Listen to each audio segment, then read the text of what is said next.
दरम्यान याच भेटीवरून राष्ट्रवादीचे माजी आमदार अमोल मिटकरेंनी पटेल तटकरेंवर नाव न घेता निशाणा साधला, तर ठाकरेंच्या शिवसेनेचे नेते अंबादास दानवेंनीही दोघांवर टीका केली. आदरणीय सुनेत्रा वहिनींना माहीत न होता ह्या दोन्ही भेटी वर्षा बंगल्यावर दोन नेत्यांच्या झाल्या, तर मला असं वाटते ही बाब पक्षाच्या दृष्टीनं गंभीर आहे. कारण सुनेत्रा वहिनी ह्या राष्ट्रीय अध्यक्ष आहेत. मागील 2 दिवसात तुम्ही बघत असाल त्यांना नोटीस पाठवणे, त्यांच्या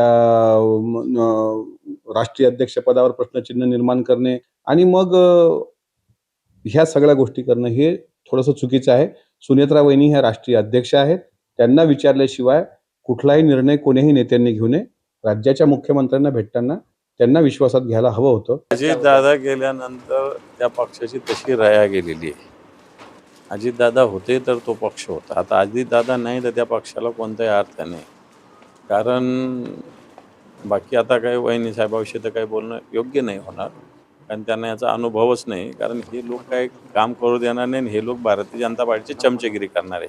प्रफुल्ल पटेल असतील, नाहीतर सुनील तटकरे, हे भाजपाच्या तुकड्यावर जगणारे लोक आहे. त्याच्यामुळं हे काही अजितदादाचा पक्ष ठेवतील असं मला नाही वाटत, किंवा ठेवला तरी चाकरी करतील भारतीय जनता पार्टीची, एवढंच.